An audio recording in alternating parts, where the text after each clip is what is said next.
வணக்கம். இந்திய நேரப்படி காலை 6 மணி ஜெம் தலைப்புச் செய்திகள்.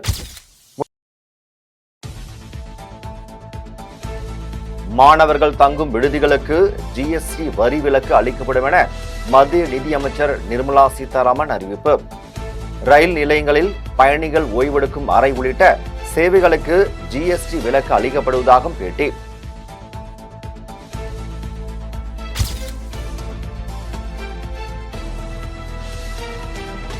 ஓடி ஒளியவில்லை என்றால் ஏன் உடனடியாக மக்களை பார்க்கவில்லை என இபிஎஸ் கேள்வி. தமிழ்நாட்டின் முதலமைச்சரின் முறையில் இந்த பிரச்சனையிலிருந்து நான் ஓடி ஒளியோப்பன் அல்ல, பொறுப்பை உணர்ந்ததற்காக பொறுப்போடு பதிலளித்துக் கொண்டிருக்கிறேன். எடுத்த நடவடிக்கைகளையும் பட்டியலிட்டிருக்கிறேன். குற்றவாளிகளை கைது செய்துவிட்டுத்தான் உங்களுக்கு பதிலளித்திருக்கிறேன். அவர் ஏன் அப்படி அந்த வார்த்தை சொல்லுவாங்க? அந்த வார்த்தை எதுக்கு பயன்படுத்துறீங்க? ஓடி ஒளிவானா ஏன்னா உடனே பாதிக்கப்பட்ட உடனே மக்கள் போய் பார்த்து ஆறுதல் சொல்லிக்கணும்ல. ஏன் ஆறுதல் சொல்லல? பயமா? இன்றைக்கு யார் முதலமைச்சர், யார் டிஜிபி, இவரெல்லாம் தெரியாது என்று கூட்டணி கட்சி தலைவர் சொல்றாரு. வெட்கமா இல்ல? ஏங்க ஒரு நாட்டுடைய முதலமைச்சருக்கு நடந்த சம்பவம் தெரியவில்லை என்றால் நாட்டு மக்கள் யார் காப்பாற்றுவது? சட்ட ஒழுங்கை பாதுகாக்கக்கூடிய டிஜிபிக்கு இது தெரியாது என்றால் யார் இந்த சட்ட ஒழுங்கை பாதுகாப்பது? சிந்திச்சு பாருங்க. இது ஒரு முக்கியமான வேண்டுமென்றே திட்டமிட்டு அவருடைய கூட்டணி கட்சி தலைவர்கள் இவர்களை தாங்கி பிடிக்கிறார்கள். தவறு. உண்மை என்ன என்பதை வெளியே கொண்டு வர வேண்டும். அதுதான் எதிர்கட்சியுடைய கடமை. கூட்டணி கட்சி இருந்தாலும் கூட்டணியுடைய தர்மம் இருந்தாலும் மக்கள் பிரச்சனை வருகின்ற பொழுது அதுக்கெல்லாம் இடமளிக்காமல்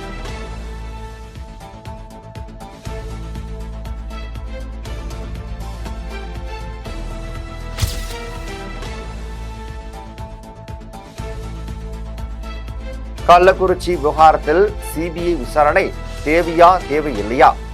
இபிஎஸ் மற்றும் அமைச்சர் ரகுபதி பரபரப்பு பேச்சு. இந்த அரசாங்கம் இருக்கின்ற காவல்துறை விசாரித்தால் உண்மை வெளியே வராது. அங்கே நடந்த சம்பவத்துக்கு நீதி கிடைக்க வேண்டும், ஏழைகளுக்கு நீதி கிடைக்க வேண்டும். தாழ்த்தப்பட்ட மக்கள், ஒடுக்கப்பட்ட மக்கள், ஆதிராவிட மக்கள் இன்றைக்கு 55 பேர் இறந்திருக்கின்றார்கள். பல பேர் மருத்துவமனையிலே கவலைக்கிடமாக இருக்கின்றார்கள். பல பேர் சிகிச்சைப்பட்டு வருகிறார்கள். இவர்களெல்லாம் தீர்வு காண வேண்டும் என்றால், நீதி கிடைக்க வேண்டும் என்றால் சிபிஐ விசாரணை தேவை. எதுக்கு சிபிஐங்க? இதுக்கு முன்னால் எவ்வளோ சம்பவங்கள் நடந்திருக்கு. பண்ருட்டியில் நடந்துச்சு. அன்னைக்கெல்லாம் சிபிஐ என்கொயரியா வச்சாங்க, சிபிசிஐடியா வச்சாங்க. அன்னைக்கு என்ன கமிஷன், நீதி விசாரணை கமிஷன் போட்டாங்களா? நாங்கள் இன்னைக்கு உடனே சிபிசிஐடி என்கொயரி, உடனே கமிஷன், இவ்வளவு போட்டு உடனடியாக நிவாரணம் எல்லாமே செய்திருக்கிற அரசு தலைவர் தளபதியினுடைய அரசு. இது எதுக்கு சிபிஐ கொண்டு நம்ம நடக்க வேண்டும்? மாவட்ட ஆட்சித்தலைவரே இப்படிப்பட்ட பொய்யான செய்தி சொல்லுகின்ற பொழுது இந்த அரசாங்கத்தில் இருந்து எப்படி உண்மை கிடைக்கும்? எப்படி நியாயம் கிடைக்கும்? எப்படி நீதி கிடைக்கும்? ஏழை மக்களுக்கு நீதி கிடைக்க வேண்டும் என்று நினைத்தால் சிபிஐக்கு உத்தரவிட வேண்டும். அதான் நீதிமன்றத்தில் நாங்கள் சென்றிருக்கின்றோம். நீதியரசர்கள் நிச்சயமாக நீதி நிலைநாட்ட, மக்களுடைய உயிரை பறித்த அந்த சண்டாளர்களுக்கு நீதி கிடைக்கின்ற சண்டாளர்களை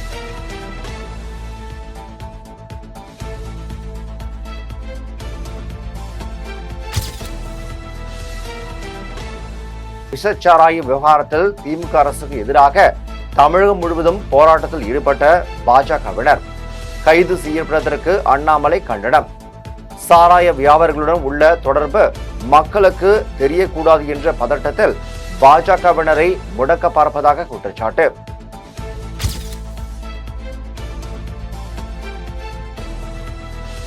ஒமிபிரசோல், ஒமிசோல் என்ற மருந்து பெயர்களில் எடப்பாடி பழனிசாமி குழம்பி விட்டதாக அமைச்சர் மா சுப்பிரமணியன் கருத்து. 2 மருந்துகளுமே அரசு மருத்துவமனையில் போதிய இருப்பு உள்ளதாகவும் விளக்கம்.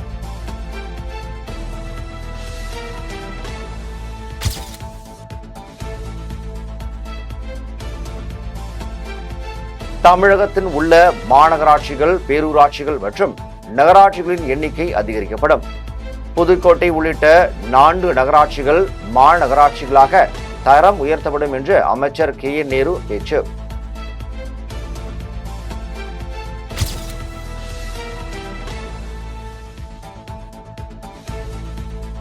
தமிழ்நாட்டில் தெருநாய்கள் பிரச்சனை அதிகம் உள்ள சூழலில் அவற்றுக்கு கருத்தடைகள் மேற்கொள்ளப்படுவதாக அமைச்சர் KN நேரு பேச்சு.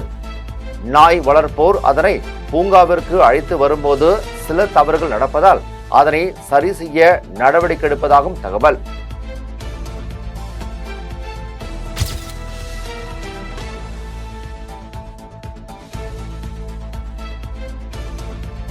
மழை காலத்தில் சென்னையில் தண்ணீர் தேங்குவதற்கு மெட்ரோ ரயில் திட்ட பணிகளே காரணம். சட்டப்பேரவையில் உறுப்பினர்களின் கேள்விக்கு பதிலளித்த அமைச்சர் கே நேரு.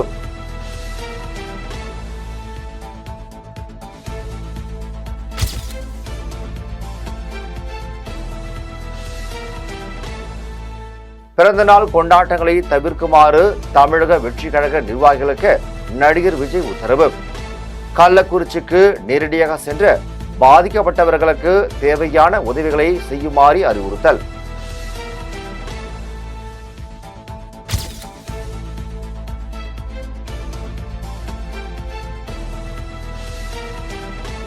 $10 லட்சம் கொடுத்தால் உயிர் வந்து விடுமா?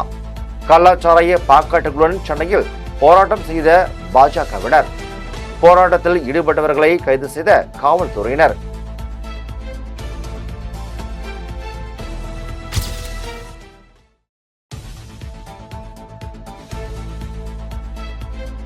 கள்ளச்சாராயம் குடித்துவிட்டு அரசு மருத்துவமனையில் சிகிச்சை பெற்று வந்த 2 பேர் தப்பி ஓட்டம். காவல்துறை உதவியுடன் இருவரையும் கண்டுபிடித்து மீண்டும் சிகிச்சைக்காக மருத்துவமனையில் அனுமதி.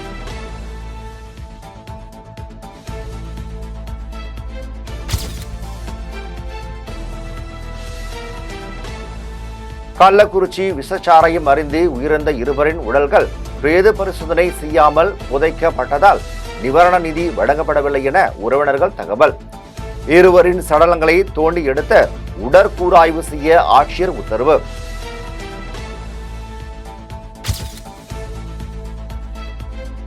கள்ளக்குறிச்சியில் விற்கப்பட்ட விஷச்சாராயத்தில் டர்பன்டைன் ஆயிலும் கலந்திருப்பதாக புதுச்சேரி தனிப்படை காவல்துறையினரின் விசாரணையில் தகவல். விஷச்சாராயத்தில் டர்பன்டைன் ஆயில் கடக்கப்பட்ட விவகாரம் குறித்து விருதாச்சலத்தை சேர்ந்த இருவரை பிடித்து போலீசார் விசாரணை.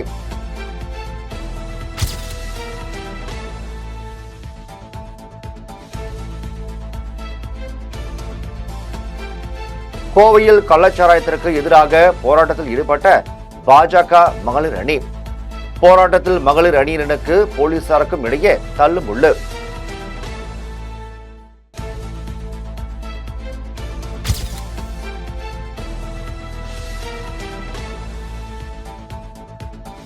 முதுநிலை நீட் தேர்வு ஒத்தி வைக்கப்படுவதாக அறிவிப்பு. தேர்வு நடத்தப்படும் தேதி பின்னர் அறிவிக்கப்படும் என மத்திய அமைச்சகம் அறிவிப்பு.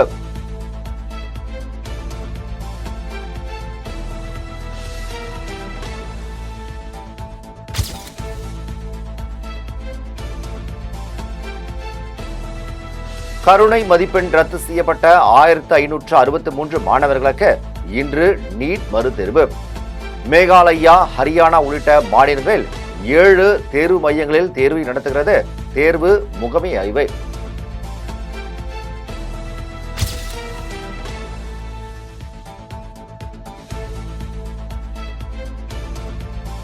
விழுப்புரம் மாவட்டம் அருகே வயல்வெளியில் உள்ள பம்ப்செட் தண்ணீரில் குளித்துக் கொண்டிருந்த 2 சிறுவர்கள் மீது மின் கம்பி அறுந்து விழுந்ததில் மின்சாரம் பாய்ந்து சம்பவ இடத்திலேயே உயிரிழப்பு.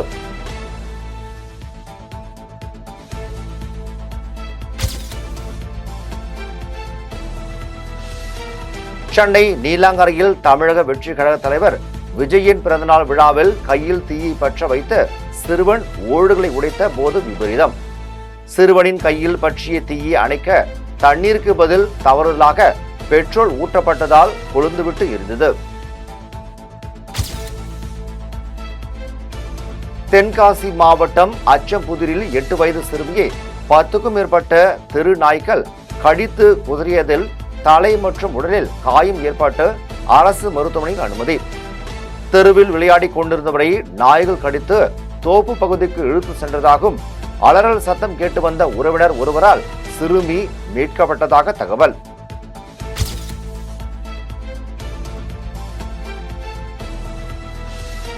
சென்னை அம்பத்தூர் அருகில் உள்ள பட்டறைவாக்கத்தில் இரவில் தனியாக நடந்து சென்ற காவலாளியை 2 பேர் கத்தியால் வெட்டி செல்போன் பறிப்பு. சிசிடிவி பதிவு அடிப்படையில் தாக்கியவர்களுக்கு வலைவீச்சு.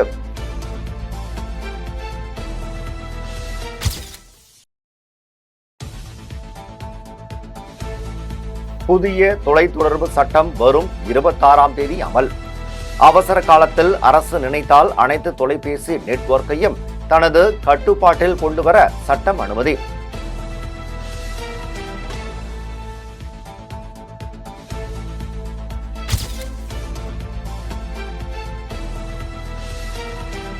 தூத்துக்குடியில் 2 வெளிமாநில பதவி எண் கொண்ட ஆம்னி பேருந்துகளை பறிமுதல் செய்த போக்குவரத்து துறை அதிகாரிகள்.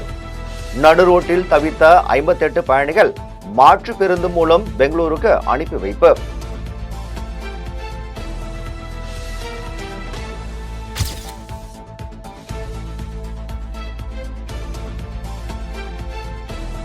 ஹரியானாவில் காவலரை கதிகலங்க வைத்த ஓட்டுநர். வாகனத்தின் ஆவணங்களை கேட்டதால் போக்குவரத்து காவலரை காருடன் இழுத்து சென்ற ஓட்டுநர்.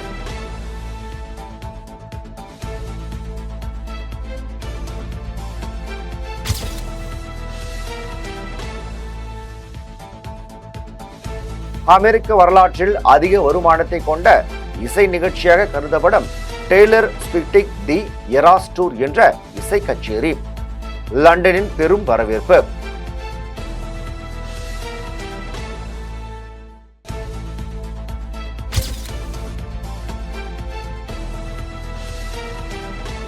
நீலகிரி மற்றும் கோவை மாவட்டங்களுக்கு இன்று மிக கனமழைக்கான ஆரஞ்சு அலர்ட். திருப்பூர், தேனி, திண்டுக்கல், தென்காசி, திருநெல்வேலி, கன்னியாகுமரி மாவட்டங்களில் கனமழை பெய்யக்கூடும் என வானிலை மையம் எச்சரிக்கை.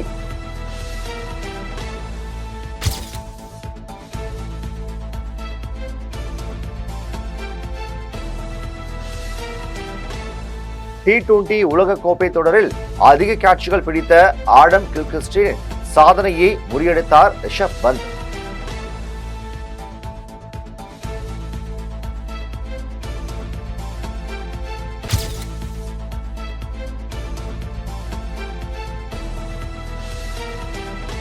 T20 உலகக்கோப்பை கிரிக்கெட் சூப்பர் 8 சுற்றில் இந்திய அணி வெற்றி. குரூப் 1 பிரிவில் 50 ரன்கள் வித்தியாசத்தில் பங்களாதேஷ் அணியை வீழ்த்தியது.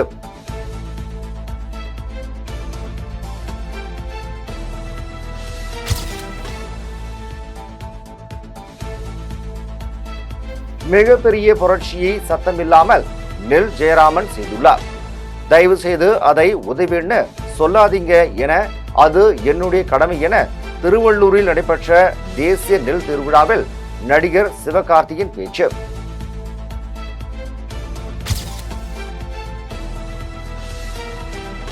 ஆமா, நான் சாதி வெறியன் தான். சமூக நீதி பத்தி யாராச்சும் பேசுனா எனக்கு கடும் கோபம் வந்துடும். நடிகர் ரஞ்சித் ஆவேசம்.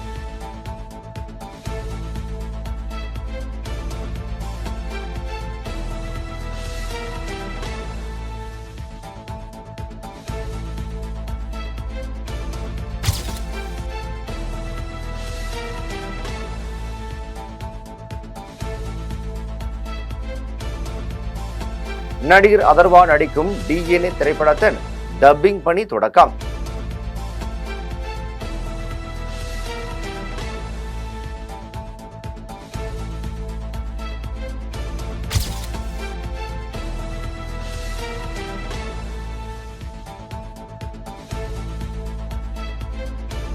தனது அக்கா பவதாரணியின் குரலை கோட் படத்தில் பயன்படுத்தியது குறித்து இசையமைப்பாளர் யுவனின் உருக்கமான பதிவு.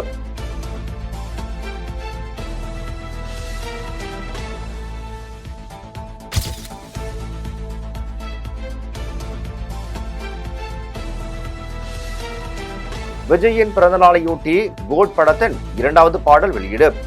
யுவன் சங்கர் ராஜா இசையமைத்த சின்ன சின்ன கண்கள் என்ற பாடல் இணையதளத்தில் வெளியீடு.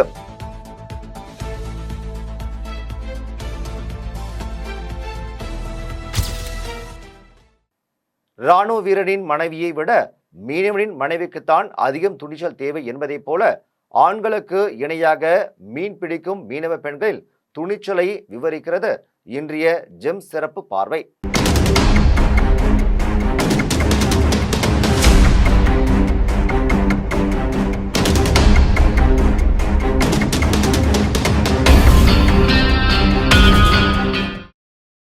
ராணுவ வீரனின் மனைவி போர் வரும்போது கணவன் குறித்த பயத்தில் வாழ்கிறார்.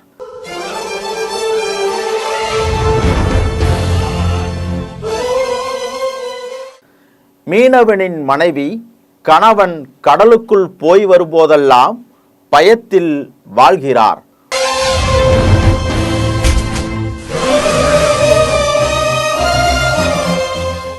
ஒரு இராணுவ வீரனின் மனைவியை விட மீனவனின் மனைவிக்குத்தான் அதிக துணிச்சல் தேவை. ஆனால் அதிகாலை 3 மணிக்கு விழித்தெழும் போர்க்குணம் கொண்ட பெண்கள் ஆண்களுக்கு இணையான மீனவ பெண்களின் குரலாக.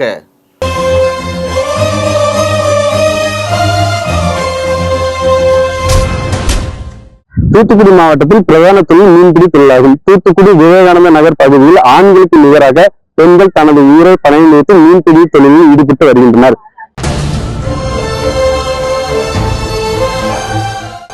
தமிழ்நாடு இந்தியாவின் கடற்கரையும் இலங்கையின் கடற்கரையும் கொண்டுள்ளன. கடலில் உணவுக்காகவும் விற்பனைக்கும் மீன் பிடிப்பவர்களையும் அத்தொழிலுடன் நேரடி தொடர்புடைய பிற செயற்பாடுகளில் ஈடுபடும் தமிழர்களையும் தமிழ் மீனவர்கள் எனப்படுகிறது. தமிழ் நுட்ப வல்லுநர்கள், விவசாயிகள், தொழிலாளிகள், வர்த்தகர்கள், அரச சேவையாளர்கள் போன்றே தமிழ் மீனவர்களும் தமிழ் சமூகத்தின் முக்கியமானவர்கள்.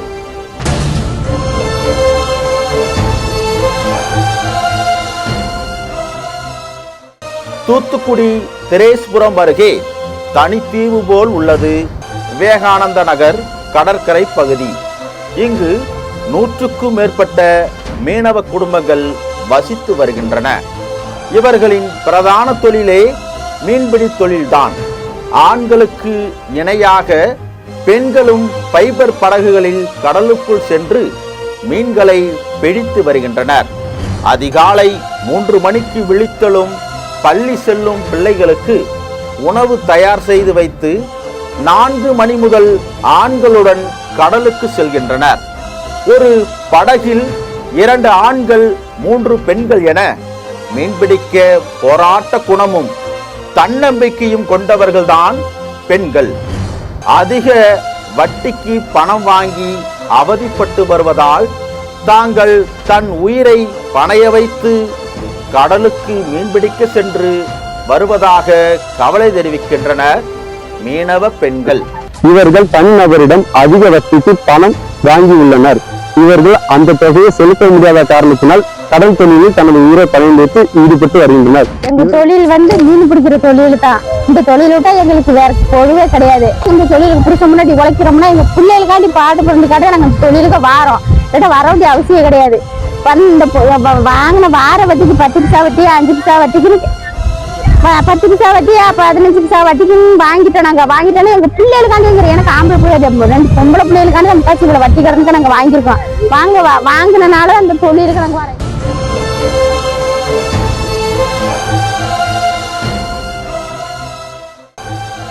மீன்பிடிக்க செல்லக்கூடிய பெண்கள் கரையிலிருந்து ஆழமான பகுதிக்கு சென்ற பிறகு கடலில் வலையை வட்டமாக வீசி பின்னர் அந்த வலையை சுருக்கி இழுத்து மீன்களை பிடித்து வருகின்றனர். காலையில் தொடங்கும் இந்த மீன்பிடி தொழிலானது 9 மணி வரை தொடர்கிறது. மீன்பாடுகள் சரியாக இல்லை என்றால் சில நேரங்களில் மதியம் 2 மணி வரை தொடர்வதாக கவலை தெரிவிக்கின்றனர் மீனவ பெண்கள்.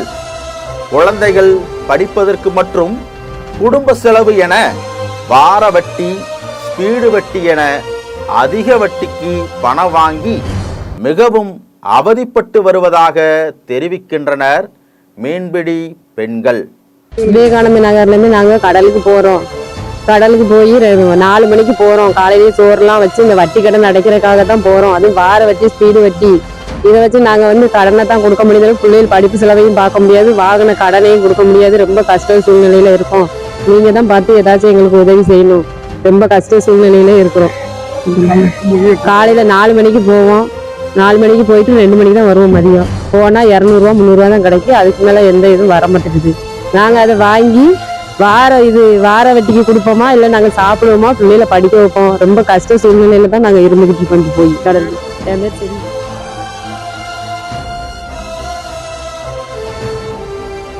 தாங்கள் அரசு மகளிர் சுய உதவிக்குழு மூலம் கூட்டுறவு வங்கிகள் குறைந்த வட்டிக்கு கடன் வழங்கினால் தாங்கள் கந்து வட்டிக்கு பணம் வாங்க வேண்டிய அவசியம் இருக்காது. சுவாமி விவேகானந்த நகர்ல நாங்க இருக்கிறோம். கடலுக்கு காலைல 4 மணிக்கு போறோம், 8 மணி 9 மணிக்கு கரையை வந்துடும். பாடு வந்தா சீக்கிரமா வருவோம், இல்லைன்னா கொஞ்சம் லேட்டா தான் வருவோம். பிள்ளைகள் படிக்கிறதுக்காண்டி கொஞ்சம் கடன் வாங்கியிருக்கு. அந்த கடனை கட்டுறதுக்கு உழைச்சாதான் கட்ட முடியும், பாடுகளும் வந்தாதான் கட்ட முடியும். அதான் போயிட்டு வர்றது. 4 மணிக்கு போவோம், 8 மணி 9 மணிக்கு வருவோம். பாடு வந்துன்னா சீக்கிரமா வருவோம், இல்லைன்னா அந்த கடனை கட்டுறதுக்காண்டி கடன் தான் வரணும். ஆணு மென்னு தான் போறோம் சேர்ந்து. என்ன செய்ய, ஆம்பளை கூட பொம்பளைகளும் போகணும். அந்த கடனை கட்டுறதுக்காண்டி கஷ்டமா இருக்குது. அரசு பார்த்து எங்களுக்கு ஏதாச்சும் ஒன்று பண்ணா கொஞ்சம் நல்லா இருக்கும். தங்களுக்கு அரசு மானிய விலையில் ஃபைபர் படகு வழங்க வேண்டும் என கோரிக்கை விடுத்துள்ளனர்.